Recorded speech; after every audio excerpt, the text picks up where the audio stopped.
Okay, guys, um,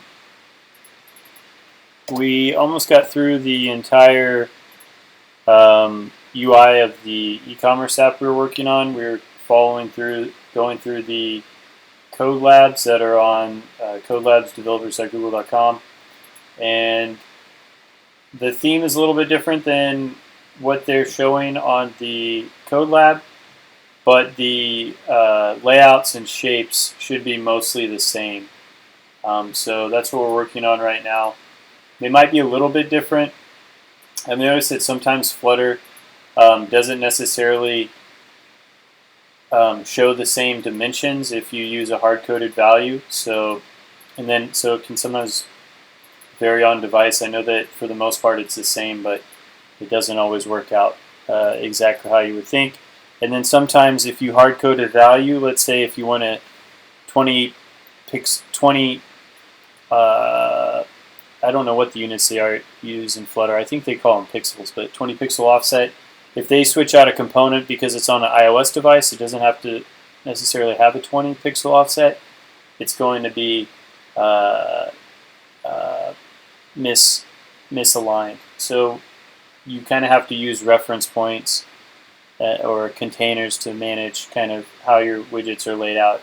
Using hard values doesn't necessarily always work. So I've done a little bit on this lesson already over the week, but I wanted to go and finish it up over live stream just to show that we have gotten through it and what the end looks like.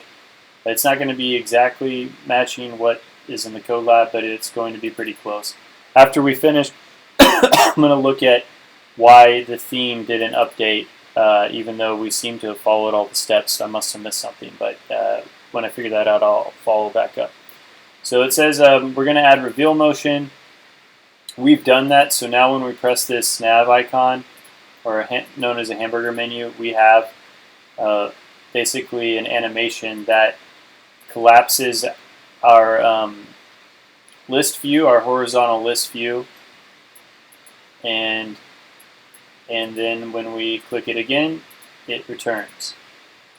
So we set those things up. One of the things that we utilized was a stack, and that allows us to have basically a back layer and then a front layer. And then behind the front layer, when we animate this front layer down, we can see the back layer. So what's going to happen is we're going to end up, I think, putting some menu options here. But let's see what the next step is. So finally, instead of calling the build stack function for the body of the scaffold, return a layout builder widget that uses build stack as its builder. So let's see if we've done that. I've got Android Studio, or I'm using Android Studio to make a Flutter app. So this I believe is in the main page. No, then it's in the home page.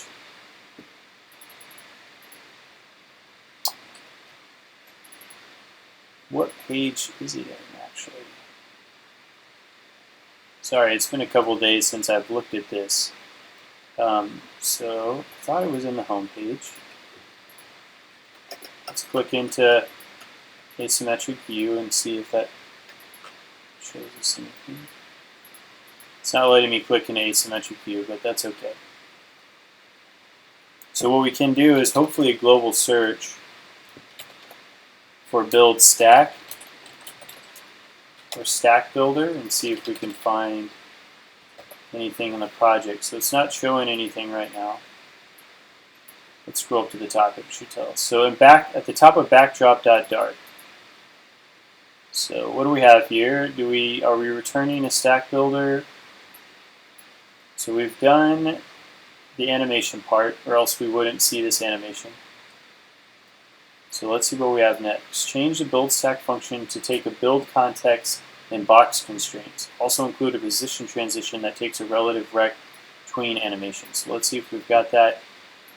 We've got the relative rect tween animation. We're passing in the box constraints. So what are these constraints used for? This is kind of something that I've been interested in. Like I mentioned, using hard-coded values doesn't necessarily work when you have an app running on two different platforms that might have widgets that are that have inherently different heights and widths. So we're using the layer size, and we use that and we pass that to our animation. So we're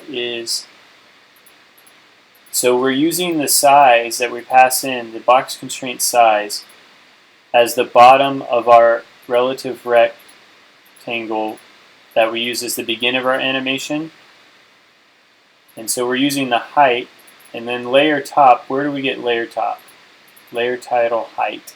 So they've actually hard-coded their layer title height, which I think they're referring to as this right here. And then to find the layer top, which is this area, they subtract the height, which I'm pretty sure is right here, and then of the entire screen minus 48. That, or they're just using it as this piece, so we'll have to figure out. So let's just see what this says. So this is the bottom, the arguments might not be null. Creates a relative rect with the given values. So top, they start at 0, 0. Layer top, they actually start at, okay. Okay.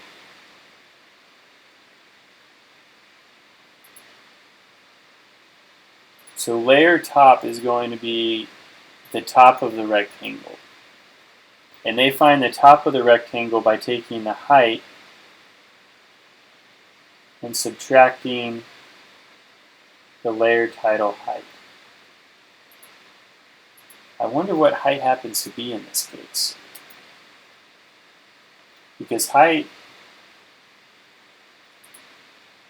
in most layout systems,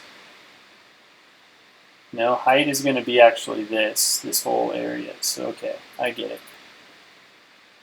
If we were looking for position, but they don't lay out position. Let's see here. The vertical extent of this size. So they're using dy as their height. Okay. So I guess they're taking this whole area and they're subtracting the title height to figure out what the layer top is of the initial triangle. And then basically they translate it or create an animation that drops it down. And then in the reverse, they expand it.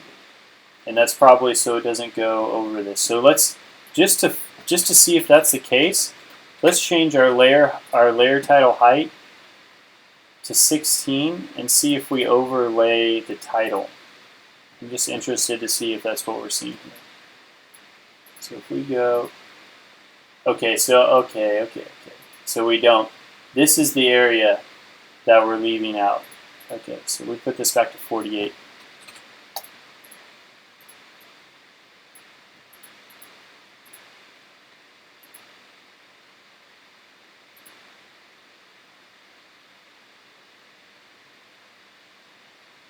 Okay, so we've got that figured out now. We're going to save it. We're going to go back over to our instructions and see what we have to do. So return a layout builder widget that uses build stack. So let's go to scaffold and let's see what scaffold looks like. Let's search in our page, see where our scaffold is. And our body is specified to be a layout builder. And our builder is a build stack, so it's going to return a widget. And I guess box constraints, I don't know, it looks like that we're not actually putting in box constraints. So those must be like default arguments for a builder, I guess. So if we get layout widget builder, where is the constructor for this guy? I don't actually see it. Okay, so we get a key and required this.builder, assert this.builder does not equal null. So it extends render object widget, which takes the key, and then which is proxy widget. I'm trying to figure out which constructor. I wonder if I do this. Sorry. Build stack. So we just call a build stack method, and then, but we never specifically or explicitly pass the build stack method the context or the box constraints. I really like this box constraints method because I'm working on another app, Austin Feeds Me, and I'll show it to you really quick.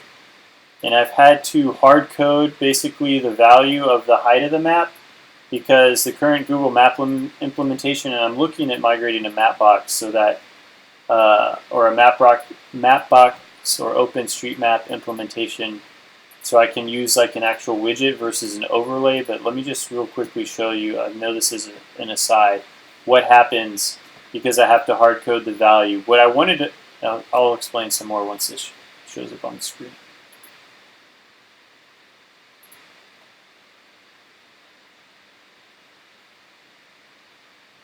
I'm just doing some minor, I'm porting over basically an Android app we've been working on that's native Android, and I was going to build it natively in iOS, but since I've been getting into Flutter, I'm now building it in Flutter to see how that works, and it should be built pretty soon.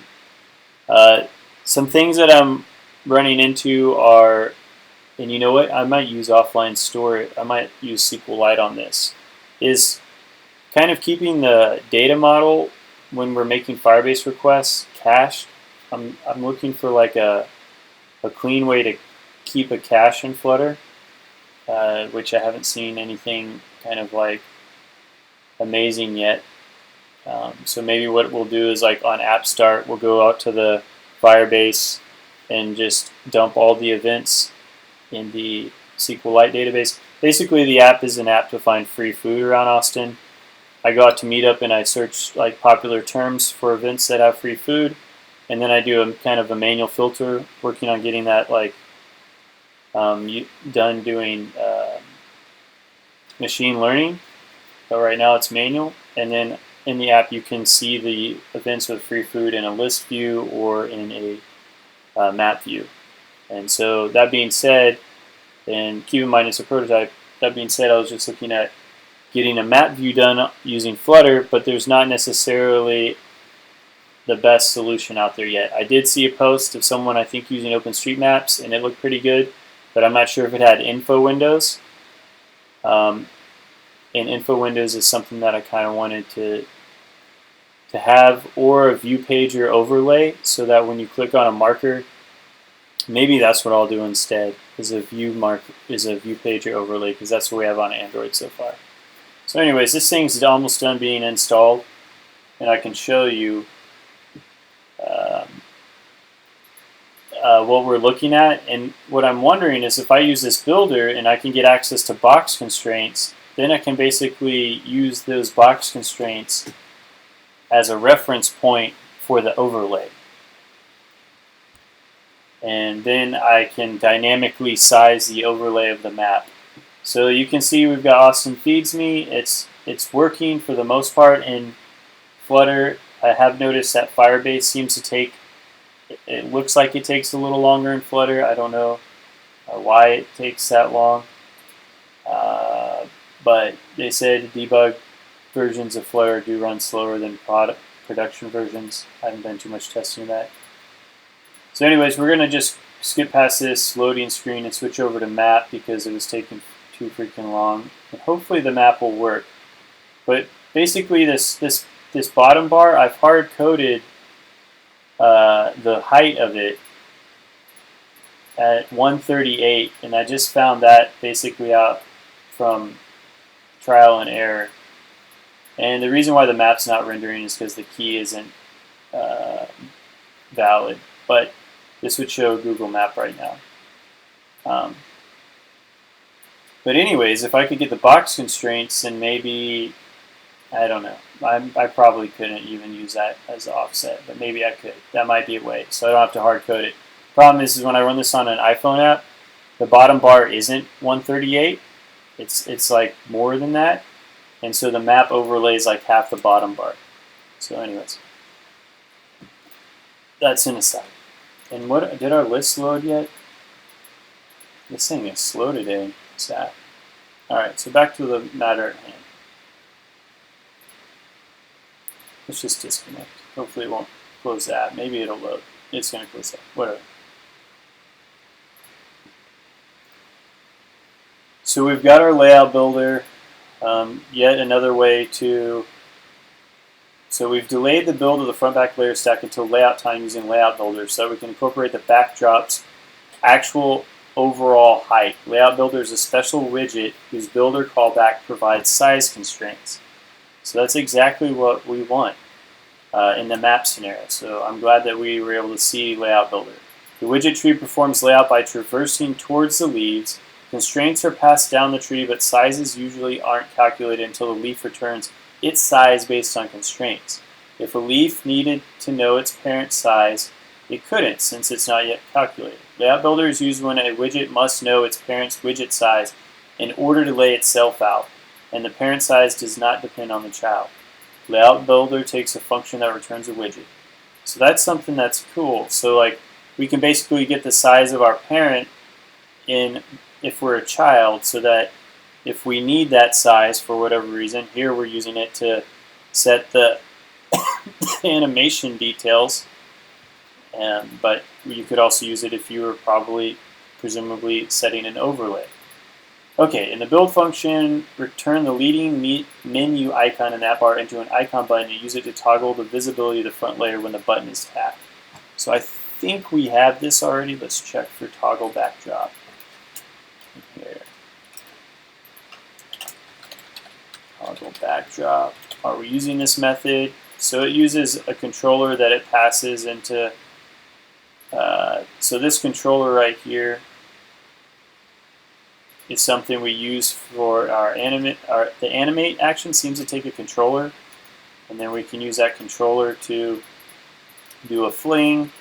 And basically, if our front layer is visible, then we do a negative fling down. If not, we do a positive fling up, which I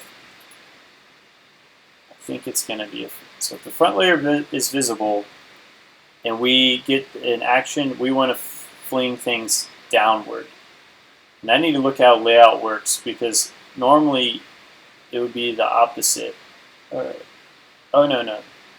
Yeah, you would normally, if you were basically calling something to go further down the screen. Now maybe we're doing it by reducing height, but you would normally, the position is laid out from the top left, so you normally want to increase, I guess, the offset, but I'll have to look into how this actual animation works. But we'll just take it, this is how it works, and we'll just make sure it's called, so we'll do find usages. And we do have on press for our icon menu, and we can see a little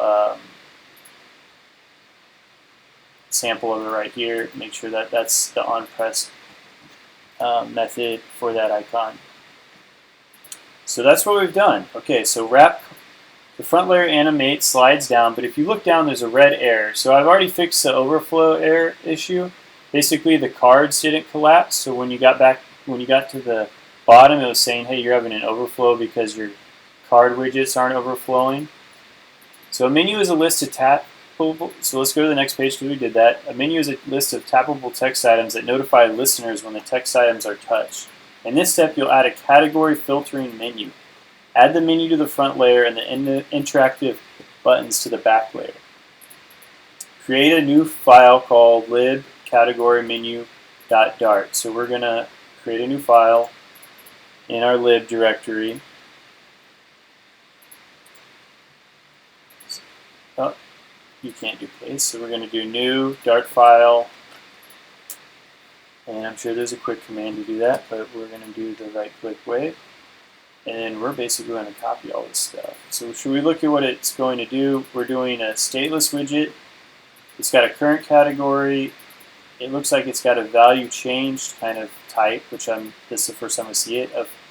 And that takes in a type of category. And it's got a list of categories. And then we create a constant of category menu page. Key, so that's this instantiating this widget, and it takes a current category and on category tap, which has a value type. And then we're going to do, here's where we're building the widget. It looks like we're going to replace all category dot with blank and then uppercase things. And then we get access to our theme. Then we're going to do a gesture detector. Basically, our whole widget, it looks like, is wrapped in a gesture detector. And then on category tap, we pass in the category. The child category equals current category. So if this category is a current category, then we do a column of category and a certain theme. If it's not, then we do something else. And then, okay.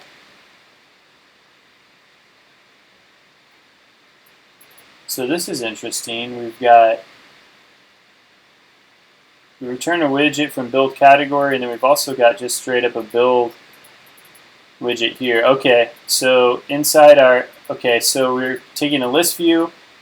Our actual widget that we're returning for the category menu page is basically a container with some offsets, with some padding, color, and then a list view which takes categories, and then we pass that to a map, and then we build a category based on the current category, and then we change it to a list. Okay, so let's do that. Let's copy this code over. Thank you, Google.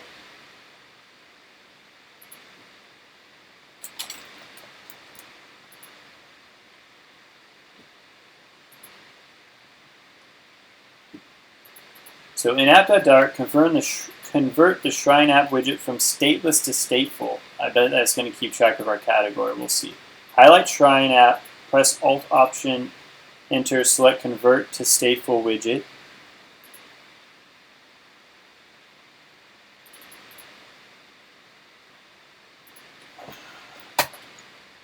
Okay, that was easy. Change the Shrine app class to private, so I'm going to migrate this over here. So it looks like we need to make this private. Does this actually make it private doing that? Of course, we're going to have to do... Oh, no. I'm in the wrong spot. So we're converting the Shrine app state to private. Does this actually make it private just doing that? I don't know.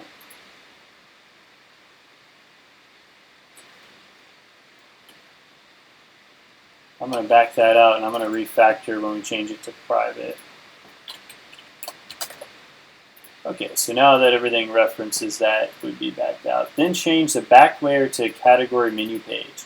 In app.dart, let's see, change it to private. To do this from the IDE, select refactory name. Okay. Select refactory name. Alternately, from within the code, you can highlight the class name, then right-click and select refactory name. Okay. I don't see on category tap though, so let's go to our Shrine app. Okay. So we're going to have to add this stuff in.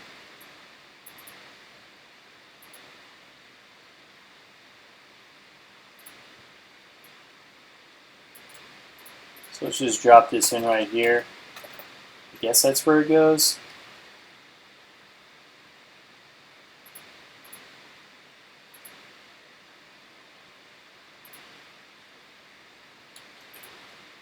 In app.dart, import the category menu page. So let's import that. Let's go to our imports. So we've got that. And then now in the build function, change the back layer field to category menu page.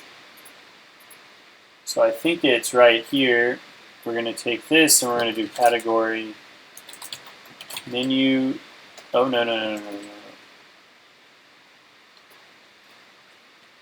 Yeah, we're going to do category menu page. And that takes a current category of, and we're just going to do current category.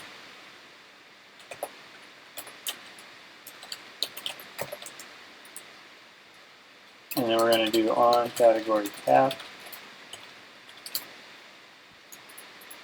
This all looks the same. Reload and then tap the menu button. Geez, if this works, it's going to be crazy. I think we made a mistake because I got a squiggly over here. Let's see if it'll tell us where I made a mistake. I bet it's one of these commas. I normally make. Yes, it's something right here. I think this is missing a comma. So now we're good. Yay, commas.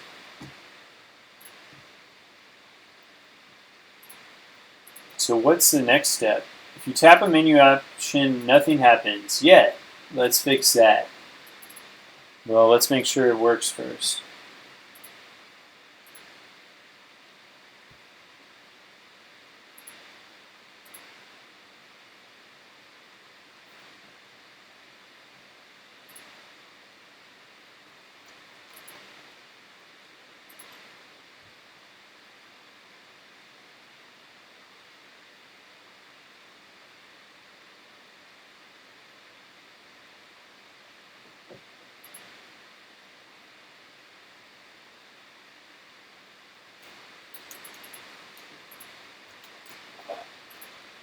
Alright, things are slowing down a little bit here. Where'd you go? I think this is the menu item. It makes sense that that would be the filter, but I think this is going to be it. Okay, so there we go. Accessories, clothing, home, all. Okay, so that's cool. Okay, so let's do the next step. In home.dart, let's go over to home.dart. Add a variable for category and pass it to the asymmetric view. So here we're going to add our variable for the category.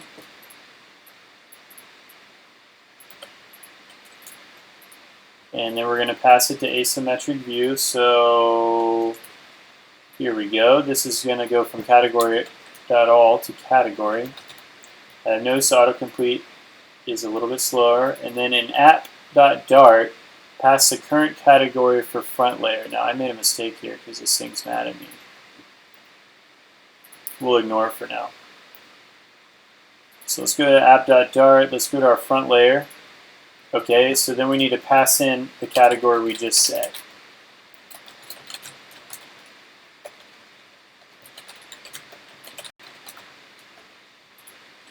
Let's go back to home.dart because it looks like something didn't go right. Did I need to change a constructor? Yeah, I did.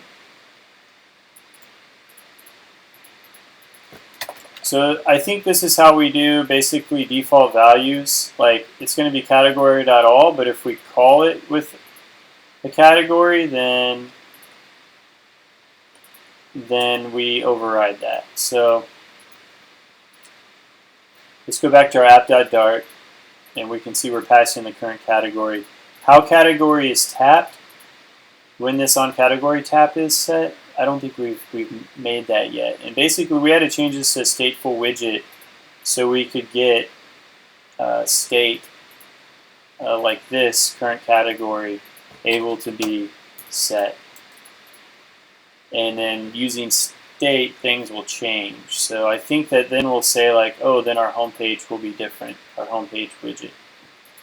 I'm guessing on that. So tap the, apparently that's all we have to do to get things filtered. So that means our home page or our asymmetric view was respecting products. So let's see.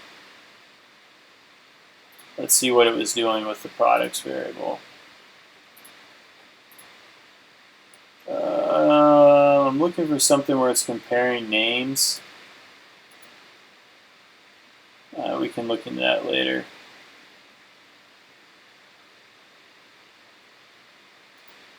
We actually pass in the products there. Okay, so we have a get products method, and that's where the filtering happens. So get products takes a category, and inside that, we filter based on the category that we pass in. Okay, so let's go back to our emulator. Let's see if we can filter. Press play again.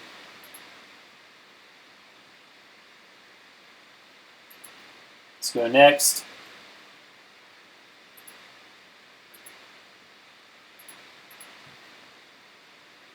Things are taking a while. I think I'm going to have to turn the music off. Let's pause the music.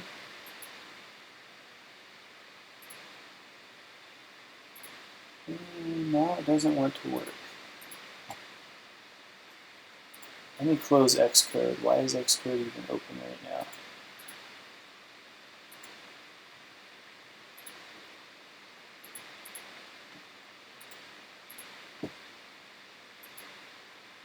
So now if we do accessories, and then we expand, is it just accessories? Yes, it is. Because our state is being set at our app level, and the state change is causing the widgets to be rebuilt with the new product category. So that's how you kind of keep state at a higher level. And that's probably something that I'm going to do with the app that I'm working on for Austin Feeds Me, and have the basically events at one level, and then when the events are changed, and the views that are dependent upon those events. Okay, so close the front layer after menu selection. So let's see, does it not work? I think we have to manually close it. Yes, we have to manually close. So let's go to backdrop.dart, which is where we put our menu. And then we're going to add an override for did update widget. So I'm just going to put it at the bottom here, unless it tells me I need to put it somewhere else.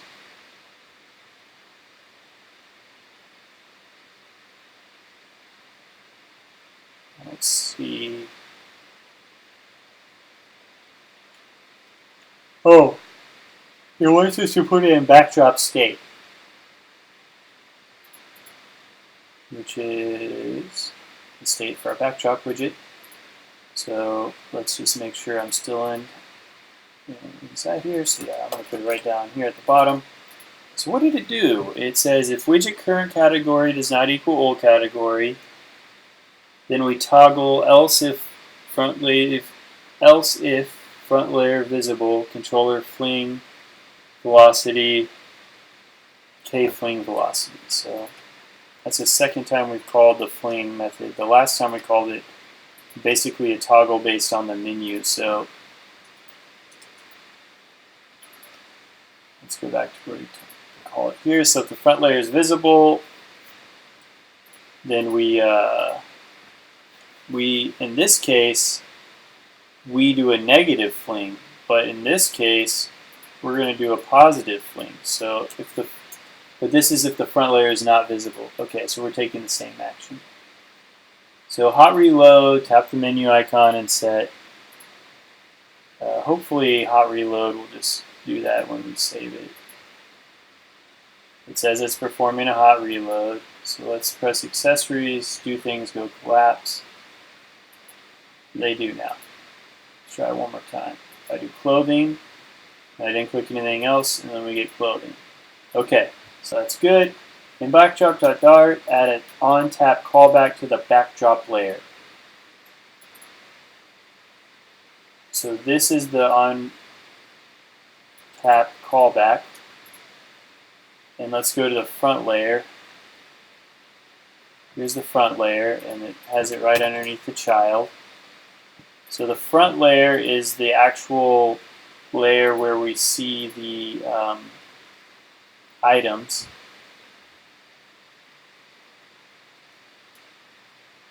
Then add a gesture to texture to the front layers, child, columns, children. So we're going to go to children, and then it has a column, and it's got one child now, which is just this, which it takes. So it looks like we're going to wrap the child in something. So, oh no, we're not going to wrap the child. We're adding a gesture detector before the child. So this is a column, so that means it's going to be column. I don't know if it's going to stack them on top. Columns normally do their stacking basically vertically. So we'll just see how that behaves. Then implement the on-tap property on the backdrop state and the build stack function. So let's go to our build stack function. And it says implement on-tap property. So we're going to grab this on-tap property and we're going to call on, no, it's in the front layer. It's actually in the front layer. So front layer, okay, so front layer was the widget we were just making. On tap isn't defined. Oh, wait, we need to add on tap to the constructors. So this got on tap. Okay. So everything's happy now. Reload and then tap on the top of the front layer. The layer should open and close each time you tap the top of the front layer. So I'm going to save it, and while that's being hot deployed, I'm going to get something to drink. I'll be right back. Sorry.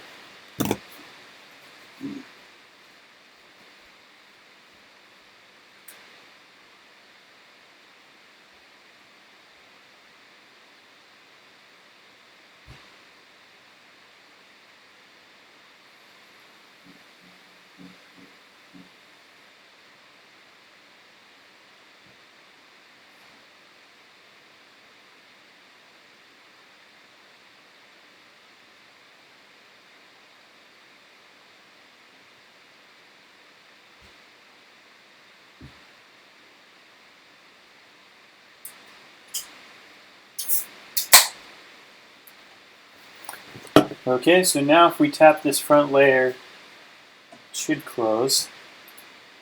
It's not. Maybe this is the layer they consider the front? No.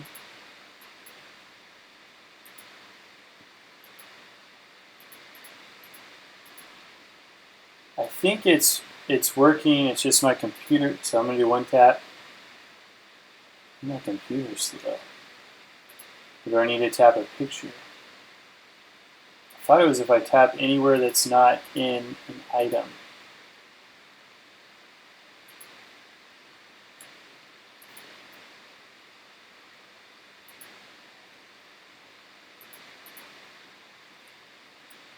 So if I hit this, and then I hit the back now, it'll expand. If I hit the back here, okay, it'll collapse. So basically, if it's not in one of the widgets and you press this area, it'll collapse. And that's because, I don't know why. We do have a front layer that we pass, but what is our front layer constructed of? Let's go back to our front layer widget.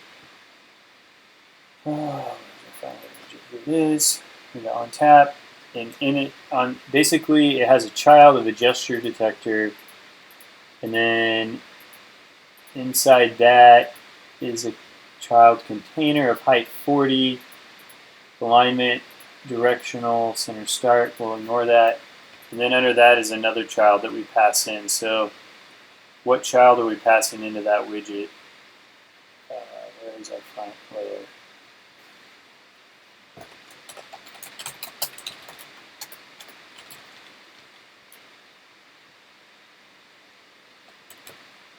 So we're passing in widget.frontLayer right here, but what the freak does widget.frontLayer equate to? Oh, okay, now backdrop.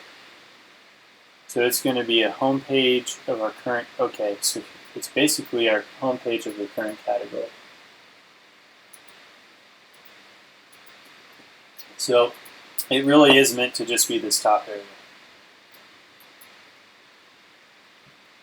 Because underneath this top area is our actual home page stuff, which will have its own click listeners, I presume.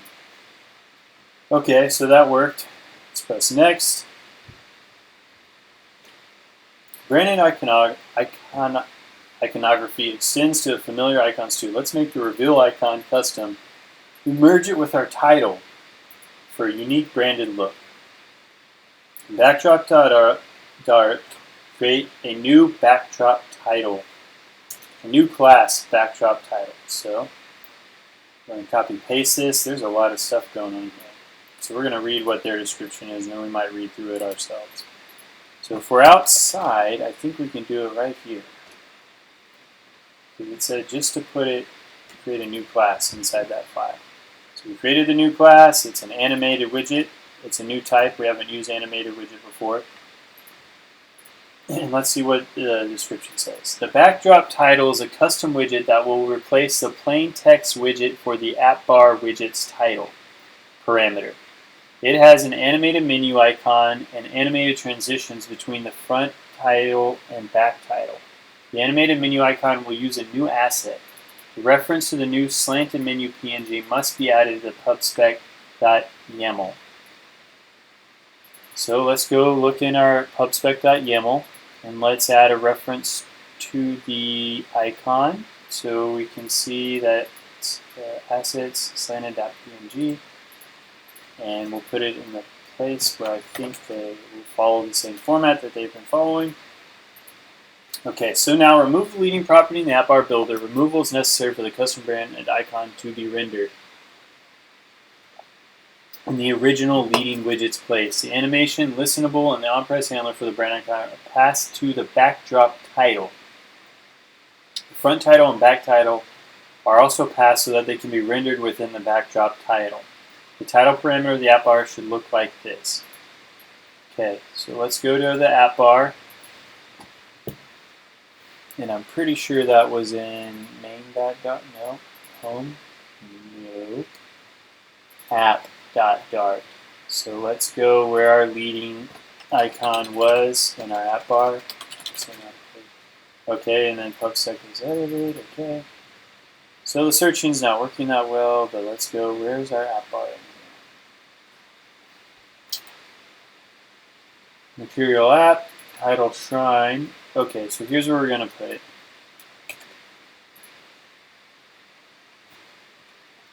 But we specified title twice, so we'll specify it once.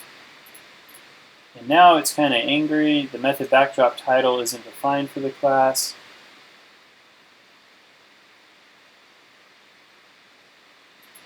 So maybe that's not where we wanted it.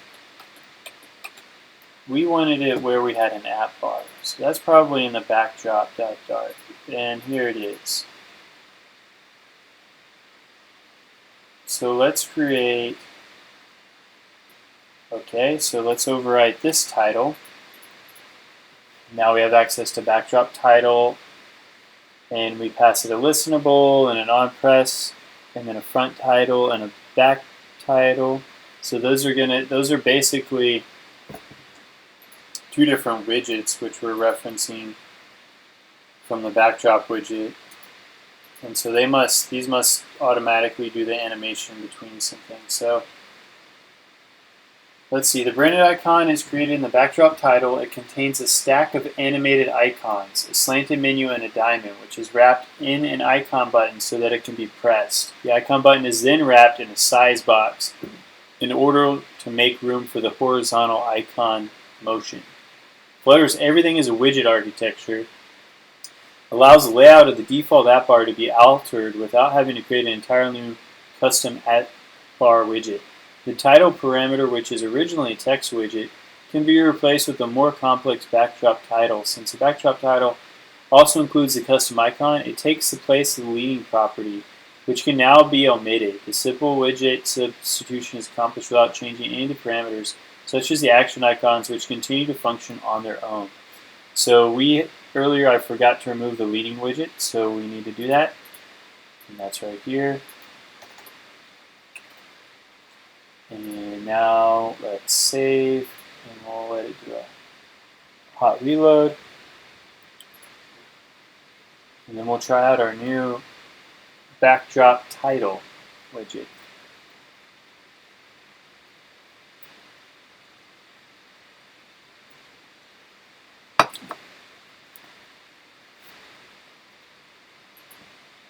There we go. How beautiful is that? We get an update, shows menu, it does the collapse. It's a little jank on my older laptop. That's okay. Let me close this Firefox window over here, that might help us out. Let's go back. Did we get any speed out of that? No, we didn't. Okay, so add a shortcut back to the login screen. In backdrop.dart, add a shortcut to the login screen from the two trailing icons in the app bar. So icon search, icons tune. So I guess icon search just goes to the login page, and then you'll get Okay, so let's override our two icons. Okay, so we can actually do it easier than that. We can do on press, and then we do a navigator.push. So let's put that here. And let's save, but something's mad. Okay, it's mad because it doesn't know what login page is. Let's do an import for login.dart up here. And now it should be happier. Scroll too far. Yeah, now it's happier. So we save, reload the app, and tap the search or tune buttons to return to the login screen. Okay, and that's the last step, but let's see if we go back to the login screen.